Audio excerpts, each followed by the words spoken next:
Hey YouTube, welcome to Retro Rant Review, and what do you mean it's just a TV special? Holiday specials. Is there any better way to remember that magical time in our childhood when all things seem possible? Take for example Rankin-Bass's "'Twas the Night Before Christmas." It's not the most famous of holiday specials, but it's on every year. You probably watch it, I know I do, and why not? It's got cute little mice, it's got catchy songs, it's got a lovely reading of the poem "'Twas the Night Before Christmas." And it's also the special where we found out that Santa Claus is an oversensitive, vindictive son of a bitch. What? You don't remember it that way? Well, let's take another look.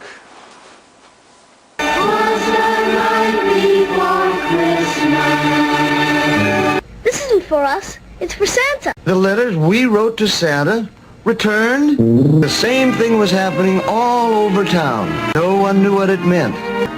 We were going to do everything we could to find out. Hell no, we won't go. Merry Christmas, ho ho ho. Hell no, we won't go. Merry Christmas, ho ho ho. Father Mouse decides to investigate by calling the North Pole. Santa didn't like that letter in the Junction-Bill register, sir. Not one bit. Letter? What letter? Who wrote it? I wish I knew. It was signed Oliver.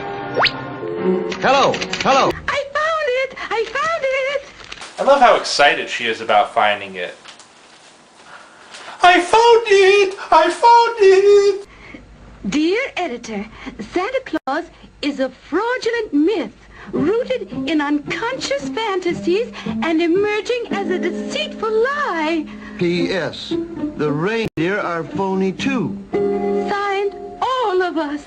Yeah, this is a town where everyone, including the adults and the mice, write to Santa Claus, and he thinks they don't believe in him because of a single letter? I mean, why would they send letters to him in the first place if they didn't believe in him? Does he think they just like to throw their money away on postage? And has Santa ever read a letters to the editor page before? There's typically some pretty nutty stuff in there.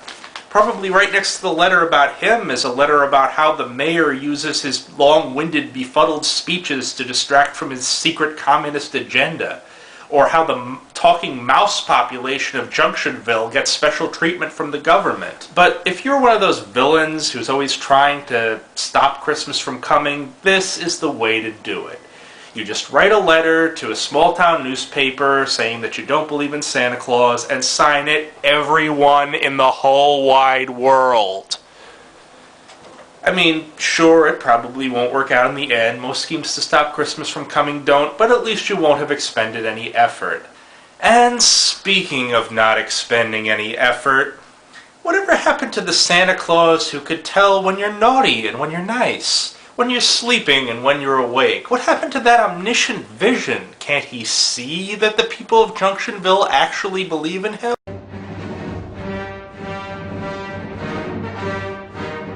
And let's say that they didn't. What? That's just it? You're off the gravy train. They're just cut off? No more gravy. No questions asked? No second chance? No more gravy. I mean, what if these are generally nice and good people who are kind to their fellow man and just happen to not believe in Santa Claus? Is his ego really that fragile? No, ho, ho, ho, ho, but he loves me. Think about this. Santa Claus is beloved the world around, yet he made such a big deal about this one letter that even the mouse telephone operator knows he was upset about it. Moving on with the story, Father Mouse realizes it was his own son Albert who wrote the letter. Yes, Father. Yes, Father, what? I wrote the letter. My friends and I, that is. All of us. Father Mouse sings a musical number about the joy of believing with imagery from various other holidays and fairy tales. Let up a little on the wonder why and give your heart a try. You know, I actually like that song, but I don't think they give Albert enough credit for his imagination. Did you ever notice how we never actually see these friends who he supposedly wrote the letter with, and all the blame seems to rest on his shoulders alone? Somehow I think the composition of the letter went more like this. And emerging as a deceitful lie, P.S. The reindeer are phony too. Well, what do you think of that, Dr. Dragon? Oh, yes, Albert. Most astute observations.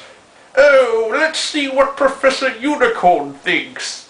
Oh, yes, Albert, I quite enjoyed it as well. I couldn't have said it better myself. Well then, is it all right with you if I just go ahead and sign it, all of us? Oh, would you, dear boy? That would be quite delightful. Yes. Oh, Albert, we're so proud of you. Yes, not at all like that father of yours. Signed, all of us. Father Mouse takes Albert to a children's hospital. Surveying a scene of utter misery, he says to his son, Here's our first example of how you ruined everyone's Christmas with your opinions. Is it me or is Father Mouse a lot nicer when he's singing? But they're not upset because of Albert's opinion. We don't even know if they're aware of Albert's opinion. What child reads the letters to the editor page, except of course for Albert in Yes, Virginia? Personally, I think they're crying because Santa Claus isn't bringing them any presents and returned their letters unopened. So, if you think about it, who really made that room full of sick and injured children cry? But Father's magical misery tour isn't over yet. There's Davy Thomas, best artist in school. He made that picture of Santa when he thought that Santa cared. You know, I've got to hand it to Davy Thomas. He's got a real flair for the dramatic. Most people would just find a wastebasket. He goes to the top of a cliff and throws his painting into the ocean. Bravo, Davy. Bravo. Now, Albert is insufferably smug. These are just kids. And believe me, we critics know something about being insufferably smug. Grown-ups never believe in Santa. But you have to wonder how much of that he picked up from his father. Don't quite know everything, do you? I can only hope to be that insufferably smug someday. What's the matter with you?